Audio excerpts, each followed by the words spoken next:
এমন সময় নবীর কলিজার টুকরা নয়নের মণি ফাতেমা আল্লাহর নবীকে খুঁজতে খুঁজতে কাবা চত্বরে এসে দেখে নবী আমার কান্দি, নবী আমার চোখের পানি সেরা সেরা কান্নার আওয়াজ। তখন ফাতেমা শুনে আল্লাহর নবীর কান্নার আওয়াজ। ফাতেমা দেখে আল্লাহর নবী তখন উম্মতের জন্য কান্দে আর ডাক দিয়া কয়, আল্লাহ আমার উম্মতকে বাঁচাও, আমার উম্মতকে বাঁচাও, আমার উম্মতকে বাঁচাও। ফাতেমা একটা দৌড় দিয়ে এসা ছোট হাত দিয়া উটের নারী বুড়িগুলো সরাইয়া দেয়। দেখে আমার নবীর পুরো চেহারাটা লাল হয়ে যায়।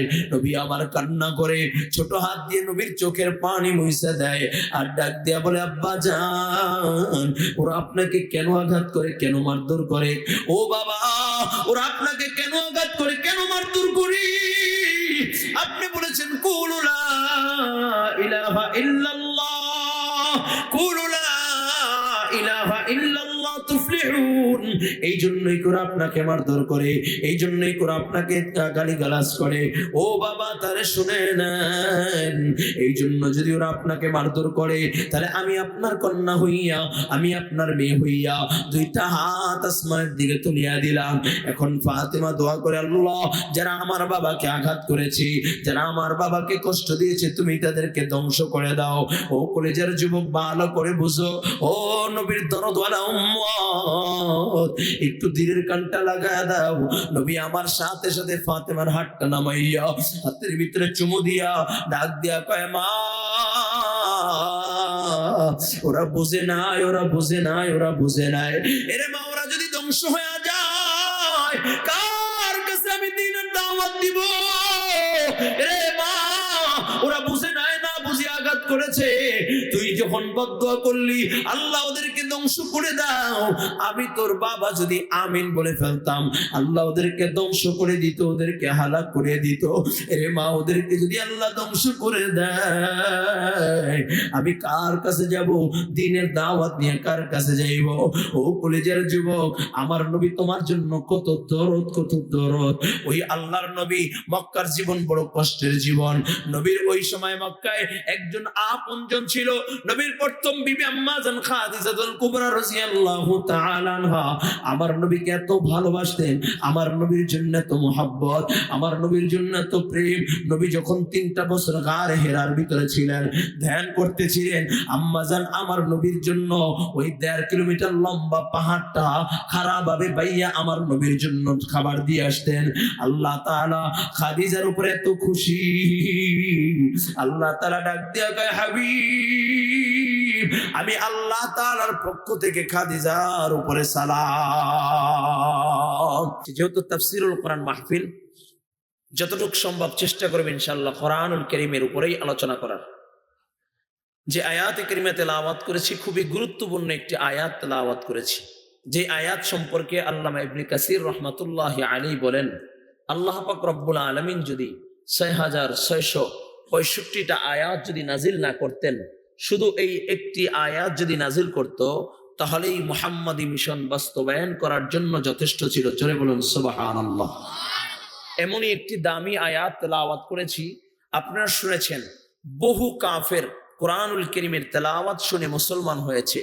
সবচেয়ে বেশি যে আয়াতে কারিমার তেলাওয়াত শুনে মুসলমান হয়েছে, সেই আয়াতে কারিমেই আমি আপনাদের মাঝে তেলাওয়াত করেছি। আয়াতে কারিমার ভিতরে আল্লাহ পাক রব্বুল আলামিন আপনাকে আমাকে 3টা আদেশ করেছেন এবং 3টা নিষেধ করেছেন। 3টা আদেশ এবং 3টা নিষেধ মাখা একটি আয়াত তেলাওয়াত করেছি। এরপরে আল্লাহ পাক রব্বুল আলামিন বলেন, ইয়াইদুকুম লাআল্লাকুম তাযাক্কারুন। আল্লাহ কয়, বান্দা, আমি তোমাদেরকে নসিহত করলাম, ওয়াজ করলাম, বয়ান করলাম, যদি তোমরা এই 3টা আদেশ গ্রহণ করতে পারো, 3টা আদেশকে যদি মানতে পারো এবং 3টা নিষেধকে যদি ছেড়ে দিতে পারো, তাহলেই তোমরা কামিয়াব, তাহলেই তোমরা সফল কাম। চিৎকার মেরে বলেন আল্লাহু আকবার। ও কলিজার যুবক, আল্লাহ পাক রব্বুল আলামিন বলেন, আমি 3টা আদেশ করলাম, 3টা নিষেধ করলাম। 3টা আদেশ যদি মানতে পারো এবং 3টা নিষেধ যদি ছেড়ে দিতে পারো, তাহলেই তোমরা কামিয়াব, তাহলেই তোমরা সফল কাম। কয় 3টা আদেশ কি? আল্লাহ পাক রব্বুল আলামিন বলেন, ইন্নাল্লাহা ইয়া'মুরু বিল আদল ওয়াল ইহসান ওয়া ইতাই ইযিল কুরবা। আল্লাহ পাক রব্বুল আলামিন তিনটা আদেশ করলেন। আল্লাহ পাক রব্বুল আলামিন বলেন, এক নাম্বার, ইন্নাল্লাহা ইয়া'মুরু বিল আদল। আল্লাহ পাক রব্বুল আলামিন বলেন, ইনসাফগার হয়ে যাও, ন্যায়পরায়ণ হয়ে যাও, ইনসাফগার হয়ে যাও, ন্যায়পরায়ণ হয়ে যাও। কলিজার যুবক প্রশ্ন হইতে পারে, হুজুর আপনি এই দোহারে চরকুশাই আপনি কেন এই বয়ান করতেছেন? এই বয়ানটা তো ডক্টর ইউনূসকে করা দরকার, এই বয়ান তো যারা প্রেসিডেন্ট তাকে করা দরকার, রাষ্ট্রপ্রধানকে করা দরকার, আপনি কেন এখানে করলেন? ও কলিজার যুবক, এখানে কেন করলাম তার একটা হাকিকত আছে, ভালো করে বুঝো। বুখারীর ভিতরে আমার নবী বলেন, আমার নবী রাহমাতাল লিল আলামিন নবী বলেন, প্রত্যেক মানুষ তার দায়িত্ব অনুযায়ী কাল কিয়ামতের ময়দানে আল্লাহর কাছে জবাবদিহি করতে হবে। সকলেই সকলের জায়গায় দায়িত্বশীল, আর প্রত্যেকের দায়িত্ব হিসাব দায়িত্বের ব্যাপারে আল্লাহ তাআলা জিজ্ঞাসাবাদ করবেন। সকলেই রব্বে কারীমের কাছে জবাব দিতে হবে। তবে এই আয়াতে কারিমার আলোচনা করার আগে আল্লাহর হাবিব সরকারে দো আলম রাহমাতাল লিল আলামিন নবী মুহাম্মদুর রাসূলুল্লাহ সাল্লাল্লাহু আলাইহি ওয়াসাল্লামের একটা হাদিস শোনাইয়া যাই। আল্লাহর নবী রাহমাতাল লিল আলামিন নবী মুহাম্মদুর রাসূলুল্লাহ সাল্লাল্লাহু আলাইহি ওয়াসাল্লাম বলেন, বাদিরু সিত্তাম বিল মাউত ইমরাতুস সুফাহা ওয়া কাসরাতুশ শুরাত ওয়া বাই'আল হুকমি ওয়াল ইস্তিগফাফাম বিদ-দামি ওয়া কাতিয়াতির রিহমান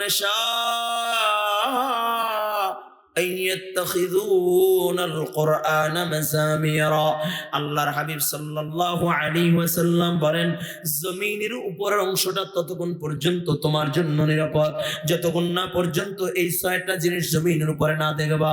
যখন এই ছয়টা জিনিস জমিনের উপরে দেখবা তখন জমিনটা তোমার জন্য নিরাপদ থাকবে না। জমিনের উপরের অংশ আর তুমি জমিনের উপরের অংশ নিরাপদ থাকবে না। কয় ছয়টা জিনিস কি? নবী আমার বলেন, ইমরাতুস সুফাহা, অযোগ্য লোক নেতা হবে, অযোগ্য লোক নেতৃত্বের স্থানে বসবে, যাদের কোনো যোগ্যতা নাই তারা নেতা হবে, আর যোগ্যতাবান ব্যক্তি অপমানিত লাঞ্ছিত হবে, ঠিক কিনা? এরকম একটা সমাজ আমরা দেখছি কিনা? কথা বলে না। আমরা তাকাইয়া দেখলাম 2 টাকার নর্তকী, আপনাদের পাশেই জেলা মানিকগঞ্জের 2 টাকার নর্তকী মমতাজের মতো কুলাঙ্গার এক বেহায়া নারীর সংসদে কথা কয়, আর এদেশের কোরআনের কথা বইলা আল্লামা মামুনুল হক, খালেদ সাইফুল্লাহ আইয়ুবী, জুনায়েদুল হাবিব সহকারে আল্লামা দেওয়ান হোসেন সাইদীর মতো উলামায়ে কিরাম জেলখানায় বন্দী থাকে, ঠিক কিনা যারা বলেন? এই জন্য নবী আমার বলেন, ইমরাতুস সুফাহা, অযোগ্য লোক নেতা হবে, অযোগ্য লোক নেতৃত্বের স্থানে বসবেন। নবী আমার বলেন, প্রশাসন বেশি হবে, যাদেরকে অপরাধ দমন করার জন্য বানানো হবে তাদের ছত্রছায়ায় অপরাধ হবে। ও বাবা, এই কথাগুলো বলতাম না, কেন বলতে বাধ্য হয়েছি বাবা ভালো করে বুঝেন। আল্লাহর নবী বলেন প্রশাসন বেশি হবে, আর প্রশাসনের ছত্রছায়ায় অপরাধ হবে। আমরা তাকাইয়া দেখলাম 5ই আগস্টের পরে মনে করছিলাম একটা সুন্দর সুশৃঙ্খল একটা দেশ পেয়েছি, কিন্তু তাকাইয়া দেখলাম এই দেশের মানুষগুলো এখন পর্যন্ত নিরাপদ নয়, এখন পর্যন্ত তাদের জানের মালের নিরাপত্তা নাই, ঠিক কিনা যারা বলেন? যাদেরকে অপরাধ দমন করার জন্য বানানো হয়েছে তাদের ছত্রছায়ায় অপরাধ হচ্ছে। আমরা তাকায়া দেখলাম বাংলাদেশের একজন কিংবদন্তি, বাংলাদেশের যুবকদের, বর্তমান যুবকদের একজন আইডল, বলে শরীফ ওসমান হাদি, বলে যুবক মানুষ, তার লাশটা বাংলাদেশে চলে আসছে, কিন্তু ওই কুখ্যাতি সন্ত্রাসদের এখন পর্যন্ত গ্রেফতার করা হয় না, ঠিক কি না বলেন? ভালো করে শুনো,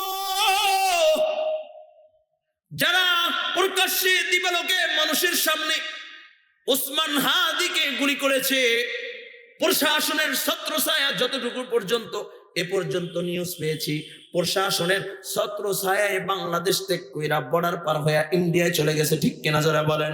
তাহলে আল্লাহর নবী 1400 বছর আগে বলে গিয়েছেন ওয়া কাসরাতুশ শুরাত, বলে প্রশাসন বেশি হবে, যাদেরকে অপরাধ দমন করার জন্য বানানো হবে তাদের ছত্রছায়ায় অপরাধ হবে। আর একটু সামনের দিকে আগাই, নবী আমার বলেন ওয়া বাই'আল হুকমি, নবী আমার বলেন বিচার বেচা কেনার আমল চলে আসবে, বিচার বেচা কেনার আমল চলে আসবে। আমরা তাকাইয়া দেখলাম সেভেন মার্ডার কইরা এখনো খোলা আকাশের নিচে ঘুরে, আর কোরআনের কথা বইলা আয়না করে বন্দি থাকে। নবী বলেন ওয়াবাই আল হুকমি ওয়াল ইস্তিগফাফাম বিদ্দামে। মূল যে কথাগুলো বলতেছি বাবা ভালো করে বুঝো। নবী আমার বলে মুসলমানের রক্তের দাম থাকবে না, দাম থাকবে না। কুকুর মরলে বিচার হয়, পশু পাখি মরলে বিচার হয়, কিন্তু মুসলমান মরলে মুসলমানের বিচার নাই। এক কলিজার যুবক কেমন করে বললে বুঝাইলে বুঝবারে বাবা, ভালো করে বুঝো। কয়েকদিন আগে তুমি যুবক মানুষ, তোমার হাতের ভিতরে মোবাইল আছে, ফেসবুক চালাও, ইউটিউব চালাও, ইন্টারনেটে বড় স্মার্ট, ভালো করে জানছো। কয়েকদিন আগে এক মহিলা কয়েকটা কুকুরের বাচ্চা মাইরা জেলখানায় চলে গেছে। কিন্তু ৯২ ভাগ মুসলমানের দেশে চাপাই নবাবগঞ্জে আমার এক বোনকে প্রকাশ্যে ৩টা হিন্দু যুবক প্রকাশ্যে তাকে তার ওই হিন্দু যুবকগুলো আমার মুসলিম বোনকে ধর্ষণ করে, শুধু তাই না পাড়ায় দইরা দর্শন করে, শুধু দর্শন করে তা নয়, লজ্জাস্থানে বালু ঢুকাইয়া তারপরে দর্শন করেছে। তার কোনো বিচার হয় না। নবী ১৪০০ বছর আগে বলে গিয়েছেন, ও নবী বলেন অবাই আল হুকমি ওয়াল ইস্তিগফাফাম বিদ্দামে। নবী আমার বলে গিয়েছেন কয় মানুষের রক্তের দাম থাকবে না। কুকুর মরলে কুকুরের বিচার হয়, পশু পাখি মরলে পশু পাখির বিচার হয়, কিন্তু মানুষ মরলে মানুষের বিচার নাই। ঠিক কি না যারা বলেন? এক কলিজার যুবক ভালো করে বুঝো। দল যেটা করে ভিন্ন বিষয়, কিন্তু উসমান হাদির জন্য প্রত্যেকের হৃদয়ের ভিতরে রক্তক্ষরণ হচ্ছে। ঠিক কিনা যারা বলেন? এমন কোন পরিবার নাই, এমন কোন যুবক নাই, এমন কোন মুরব্বী নাই, এমন কোন মা নাই, এমন কোন বোন নাই উসমান হাদির জন্য কান্দে না। এমন কোন আলেম নাই উসমান হাদির জন্য দোয়া করে না। এমন কোন মুরব্বী নাই উসমান হাদির জন্য দোয়া করে না। ওই উসমান হাদি বলে ওই উসমান হাদিকে কেন কতল করলো, কি জন্য তারা হত্যা করলো জানো কি? ভালো করে বুঝো। উসমান হাদির কথার ভিতরে ইনশাআল্লাহ সুবহানাল্লাহ ইনসাফ কায়েম করব, শাহাদাত বরণ করব, মৃত্যুর জন্য প্রস্তুত, এপারে দুনিয়া ওপারে আল্লাহর জান্নাত। ওই দিনের উপরে অটল থাকার কারণে ওই বেঈমানের দলেরা উসমান হাদিকে শহীদ করে দিয়েছে। মনে করছে এক উসমান হাদিকে শহীদ করে দিয়েছি, আল্লাহর কসম করে বলে যায়, আল্লাহর কসম করে বলে যায়, এক উসমানকে শহীদ করেছে, লক্ষ লক্ষ উসমান পয়দা হয়ে গিয়েছে। ঠিক কিনা জোরে বলেন? শুধু তাই না, বাংলাদেশের ভিতরে তাকায়া দেখো, এমন কোন জেলা নাই, এমন কোন থানা নাই, এমন কোন বিভাগ নাই যেখানে ওসমানের কণ্ঠ ধারণ করিয়া যুবকরা তৈরি হয় নাই, যুবকরা আওয়াজ তোলে নাই। ঢাকা শহরের দিকে তাকাইয়া দেখো, লক্ষ লক্ষ যুবক রাস্তায় নেমে গেছে, সবাই বলে আমরাই হইলাম হাদি, আমরাই হইলাম হাদি, আমরাই হইলাম হাদি। ও কলিজার যুবক ভালো করে বুঝো, একবার একটু স্পষ্টভাবে ভালো করে বুঝবা। মুসলমানদের পক্ষে কোনোদিন লাল মিডিয়া কথা বলবে না, সবুজ মিডিয়া কথা বলবে না, ইলেকট্রিক মিডিয়া কথা বলবে না, প্রিন্ট মিডিয়া কথা বলবে না। মুসলমানদের পক্ষে মুসলমানরাই কথা বলবে। ঠিক কিনা? কলেজের যুবক কেমন করে বুঝায়, একটু দিনের ঘন্টা লাগাইয়া দাও। ও কলেজের যুবক, নবী আমার বলেন মুসলমানদের রক্তের দাম থাকবে না। শুধু বাংলাদেশের কথা নয় বাবা, ওই গাজার মুসলমানের দিকে তাকায় দেখো, খোলা আকাশের নিচে বাবার কাঁধে মেয়ের লাশ, বাবার কাঁধে সন্তানের লাশ, এমন কোন রক্ত নাই, এমন কোন রক্ত নাই জানাজা তৈরি হয় নাই। মেয়ের কোলে মায়ের লাশ, আত্মচিৎকার, ছোট ছোট বাচ্চাদের কান্নার আওয়াজ, বাঁচা বাঁচা বলে কান্নার আওয়াজ। তামাম বিশ্বের মিডিয়া গুলো চুপ, তামাম বিশ্বের পরাশক্তি গুলো চুপ, কেউ তাদের পক্ষে কথা বলে না। ও আরাকানের দিকে তাকায় দেখো, আরাকানের মুসলমানদের রক্ত ঝরে, কেউ তাদের পক্ষে কথা বলে না। কাশ্মীরের মুসলমানের দিকে তাকায় দেখো, তাদের রক্ত ঝরে, কেউ তাদের পক্ষে কথা বলে না। সুদানের মুসলমানের দিকে তাকায় দেখো, মুসলমানদের রক্ত ঝরে, কেউ কথা বলে না। জায়গায় দেখো, চীনের মুসলমানের দিকে তাকায় দেখো, আর মুসলমানদেরকে নির্যাতনের সিস্টেম রুলে চালায়, তামাম বিশ্বের কেউ কথা বলে না। ও মিয়ানমারের মুসলমানের দিকে তাকায় দেখো, নির্যাতনের নিপীড়নের সিস্টেম রুলার চলতেছে, কেউ কথা বলে না। ভারতের মুসলমানের দিকে তাকায় দেখো, মুসলমানদের উপর অত্যাচার অনাচার চলতেছে, কেউ কথা বলে না। নবী আমার বলেন এমন একটা সময় চলে আসবে যখন মুসলমানের রক্তের কোনো দাম থাকবে না, দাম থাকবে না। পশু পাখি মরলে বিচার হয়, মুসলমান মরলে বিচার নাই। ঠিক কিনা? সেই জমানা চলতেছে কিনা? কথা বলে না। এইটা আবার একজনে কইবে হুজুর রাজনীতির আলোচনা করে। এটা কি রাজনীতির আলোচনা? আমি আমার বাপ দাদার কথা কই নাকি কোরআন হাদিস থেকে বলতেছি? কলেজের যুবক, এখন সমাধান কোথায় ভালো করে বুঝবেন। এই যে আমি এতগুলো কথা বললাম, এই জমিনটা এখন আপনার আমার জন্য নিরাপদ নয়।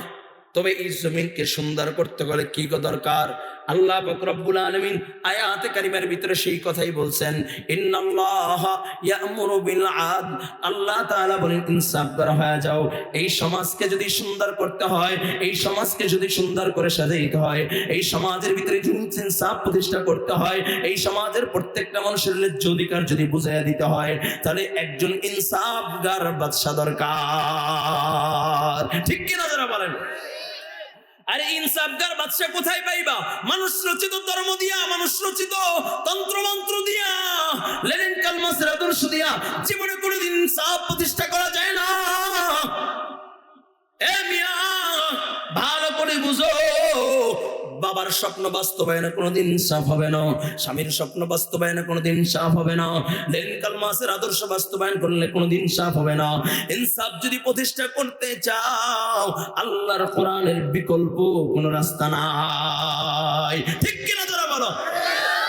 ও কলেজের যুবক, কেমনে বুঝাইলে বুঝবে রে বাবা? একটু দিলের কানটা লাগা দাও। কেমনে ইনসাফ প্রতিষ্ঠা করবা?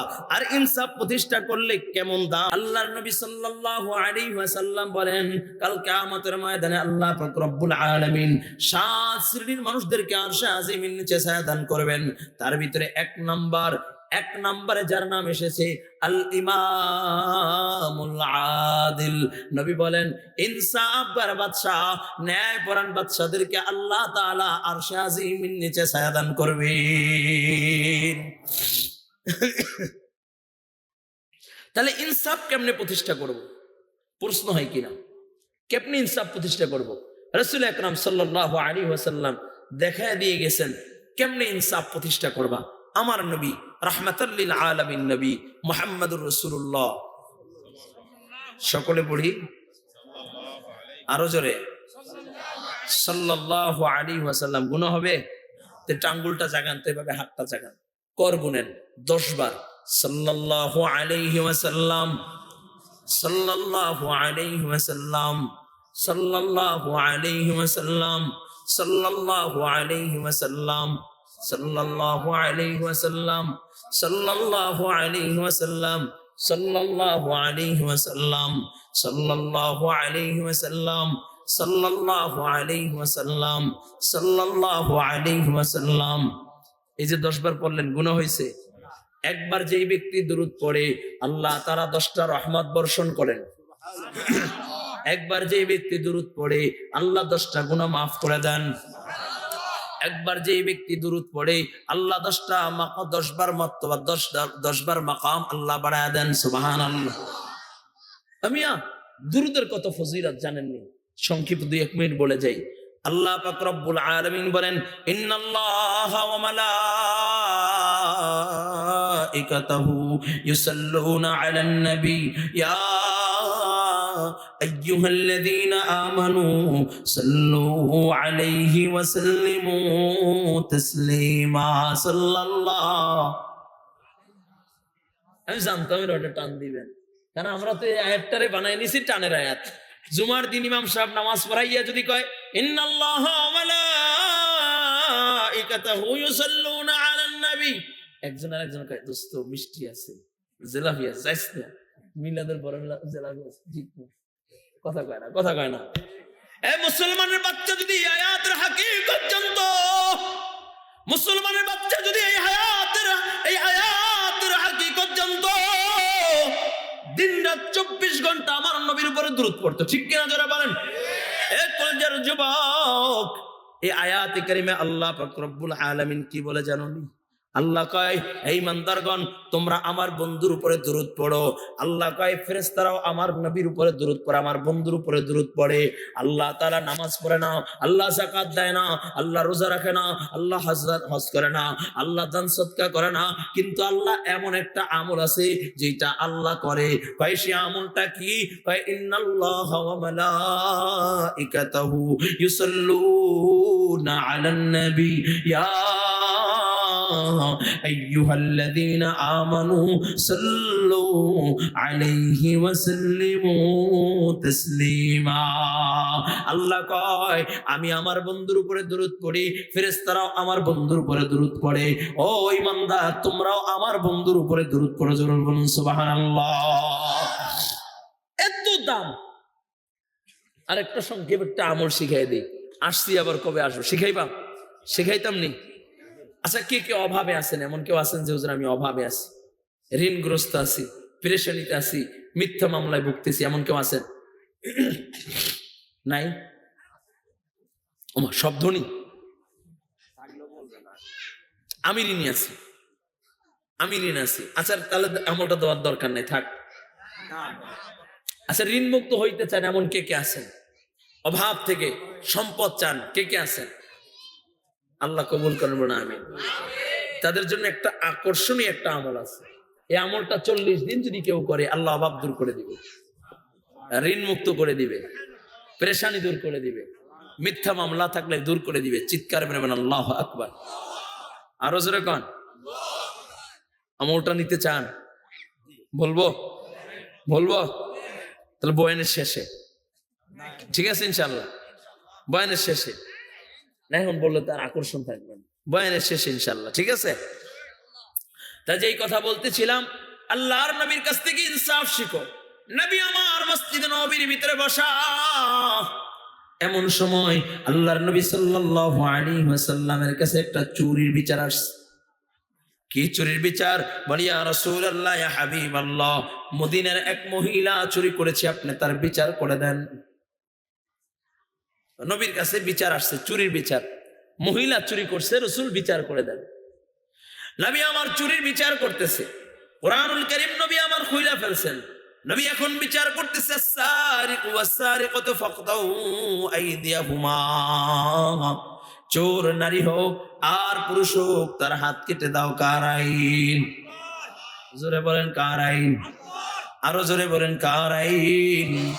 চোর নারী হোক আর পুরুষ হোক হাত কেটে দাও। কার আইন?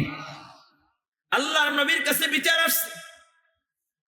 আল্লাহর নবী রায় শুনায়া দিলেন, চোরের হাত কেটে দিবা, আল্লাহ তাআলার আইন।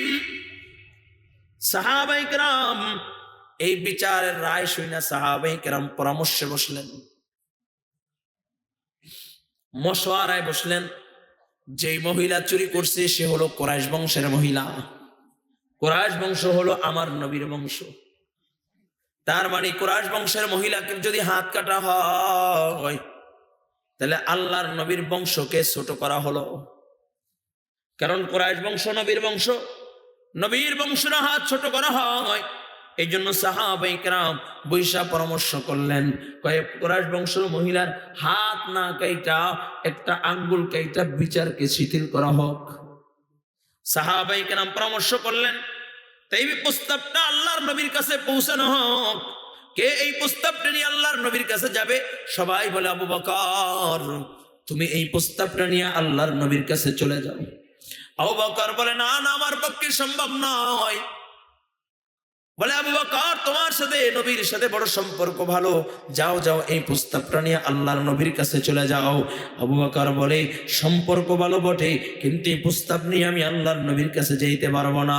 আমারকে ডাক দিয়া বলে, আমার তুমি এই প্রস্তাবটা নিয়ে আল্লাহর নবীর কাছে চলে যাও। আমার এই প্রস্তাবটা নিয়ে তুমি আল্লাহর নবীর কাছে চলে যাও, কারণ আল্লাহর নবী তোমার কথাকে গুরুত্ব দেয়। আল্লাহর নবী তুমি কথা বললে প্রাধান্য দেয়। শুধু তাই না, তুমি কথা বললে আল্লাহ তাআলা ওই কথাগুলোকে কোরআনের আয়াত বানায় পাঠায় দেয়। সুবহানাল্লাহ। কোরআনুল কারীমের ভিতরে এমন 21 জায়গা আছে যেখানে ওমর যা বলছে আল্লাহ কোরআনের আয়াত বানায় পাঠিয়ে দিয়েছে। সুবহানাল্লাহ। বেশি জোরে হয়ে গেল না? সুবহানাল্লাহ। তারা একটু আস্তে কোন সুবহানাল্লাহ। দুয়ারের মানুষ আসতে বললে জোরে বলে, আগে তো জানা ছিল না, তাহলে আরেকটু আসতে। এখন জোরে বলেন তো আল্লাহু আকবার, আরো জোরে বলেন আল্লাহু আকবার। ইসলাম সে তো পরশমণি, তারে কি পেয়েছি খুঁজি, পরশে যাহার শোনা হলো যারা, তাদের এই মোরা বুঝি। বলেছেন হযরত রাসূল শেষ পয়গম্বর, আমার পরে যদি নবী হতো কেউ, হতো ঠিক সেই আমার। অর্ধ পৃথিবীর শাসন করেছেন দুলির তখতে বসি, খেজুর পাতার প্রাসাদে ছিল যাহার, বারে বারে গেছে খুশি।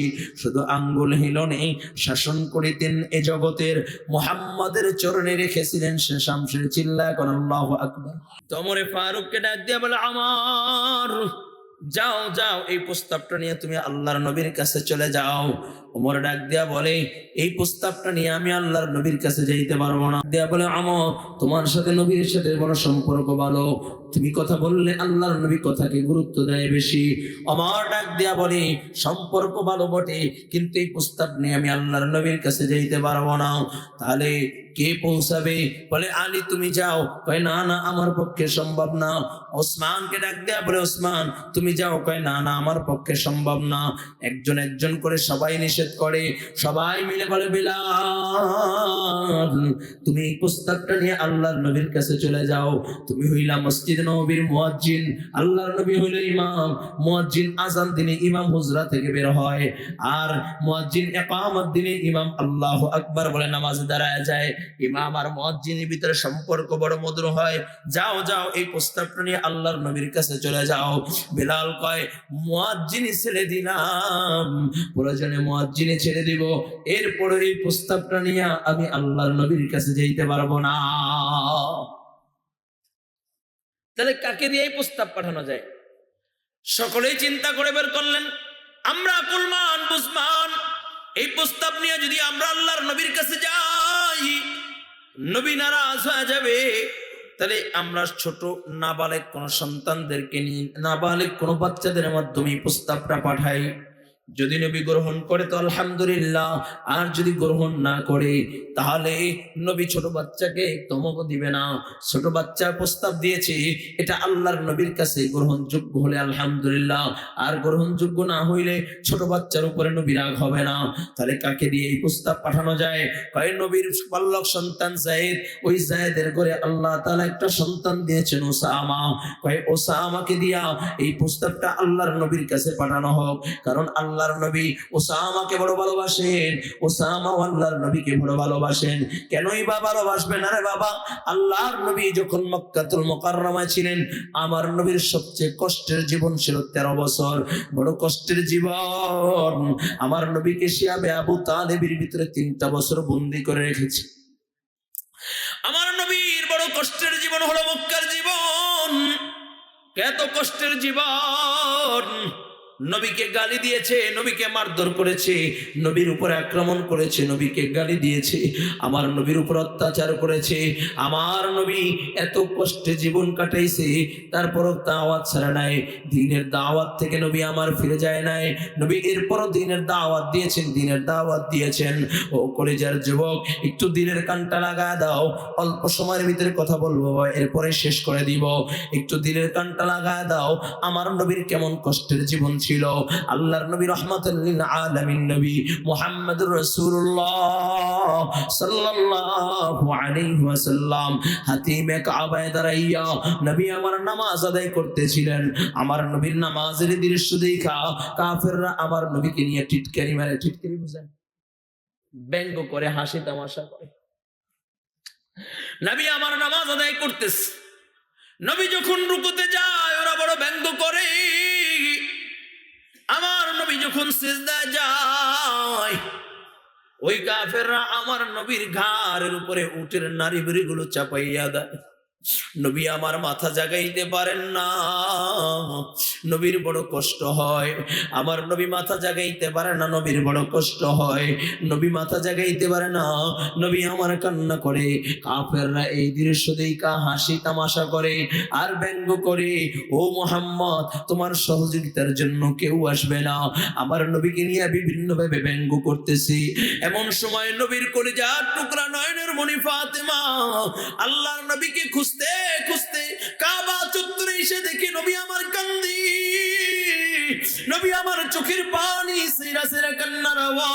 আওয়াজ। তখন ফাতেমা শুনে আল্লাহর নবীর কান্নার আওয়াজ। ফাতেমা দেখে আল্লাহর নবী তখন উম্মতের জন্য কান্দে আর ডাক দিয়া কয়, আল্লাহ আমার উম্মতকে বাঁচাও, আমার উম্মতকে বাঁচাও, আমার উম্মতকে বাঁচাও। ফাতেমা একটা দৌড় দিয়ে এসা ছোট হাত দিয়া উটের নারী বুড়িগুলো সরাইয়া দেয়। দেখে আমার নবীর পুরো চেহারাটা লাল হয়ে যায়। নবী আমার কান্না করে ছোট হাত দিয়ে নবীর চোখের পানি মুছে দেয় আর ডাক দিয়া বলে, আব্বা জান, ওরা আপনাকে কেন আঘাত করে, কেন মারধর করে? ও বাবা, ওরা আপনাকে কেন আঘাত করে, কেন মারধর করে? আপনি বলেছেন কুলু লা ইলাহা ইল্লাল্লাহ, কুলু লা ইলাহা ইল্লাল্লাহ তুফলিহুন। এই জন্যই করে আপনাকে মারধর করে, এই জন্যই করে আপনাকে গালিগালাজ করে। ও বাবা, তারে শুনে নেন, এই জন্য যদি ওরা আপনাকে মারধর করে, তাহলে আমি আপনার কন্যা হইয়া, আমি আপনার মেয়ে হইয়া দুইটা হাত আসমানের দিকে তুলিয়া দিলাম। এখন ফাতেমা দোয়া করে, আল্লাহ যারা আমার বাবাকে আঘাত করেছে, যারা আমার বাবাকে কষ্ট দিয়েছে, তুমি তাদেরকে ধ্বংস করে দাও।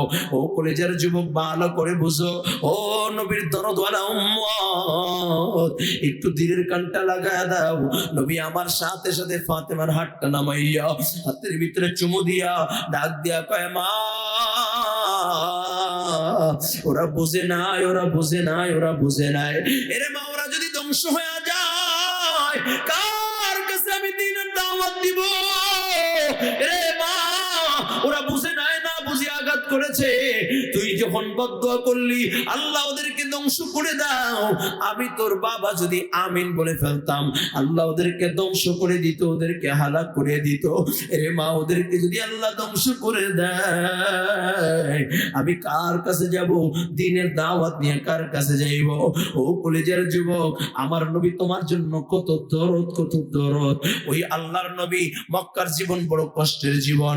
নবীর ওই সময় মক্কায় একজন আপনজন ছিল, নবীর প্রথম বিবি আম্মা জান খাদিজাতুল কুবরা রাদিয়াল্লাহু তাআলা আনহা। আমার নবীকে এত ভালোবাসতেন, আমার নবীর জন্য এত মুহাব্বত, আমার নবীর জন্য এত প্রেম।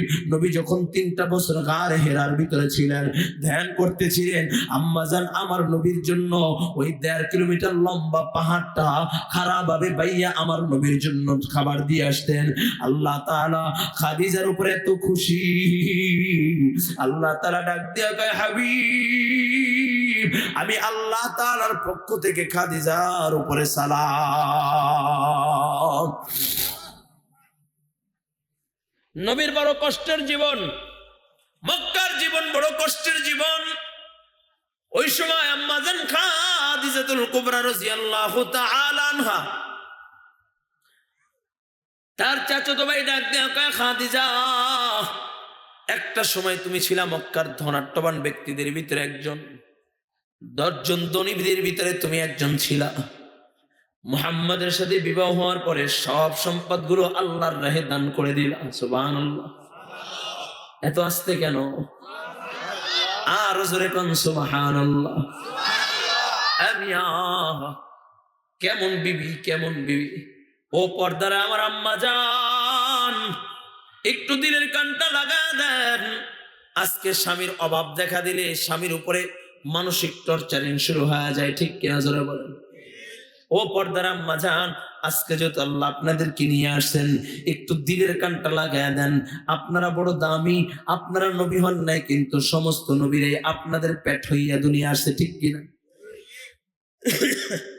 আপনাদের কত দাম। ও আম্মা জান, একটু দিলের কানটা লাগায় দেন। এই কলেজের যুবক, একটু দিলের কানটা লাগায় দাও। নবী বলেন, হুয়া নারুকা হুয়া জান্নাতুকা, যেই ঘরের স্ত্রী ভালো সেই ঘরটা জান্নাতের বাগান, আর যেই ঘরের স্ত্রী খারাপ ওই ঘরটা জাহান্নামের গর্ত। ও যুবক, ভালো করে বুঝো, আল্লাহ তাআলার রহমত চাও, বরকত চাও। কয় হুজুর, অভাব অনটন দূর হয় না, সংসারের ফাসাদ দূর হয় না, ঝগড়া জাতি দূর হয় না, অভাব অনটন দূর হয় না। অভাব অনটন দূর করতে চাও, বুখারীর একটা বর্ণনা শুনাইয়া যাই। আল্লাহর নবী বলেন, ও পর্দার আম্মা জান, ভালো করে শুনেন, আল্লাহর নবী নবী সরকারে দো আলম বলেন, বুখারীর বর্ণনা, কয় কোন ঘরের যদি স্বামী স্ত্রী একে অপরের দিকে তাকাইয়া দিনের কোন অংশে বা রাতের কোন অংশে একে অপরের দিকে তাকাইয়া মিষ্টি হাসি দেয়, গল্প গুজব করে, মনে করেন এই যে একটা পাত্র চায়ের কাপ, এই একটা চায়ের কাপ, দুইজনে দুইটা চায়ের কাপ লইয়া গল্প করতেছে আর হাসতেছে। আল্লাহর নবী বলেন, এই যে গল্প করে আর হাসি আর চা পান করে, আল্লাহ পাক রব্বুল আলামিন ওই ঘরের জন্য আল্লাহ তাআলা আসমানি বরকতের দ্বার খুইলা দেয়।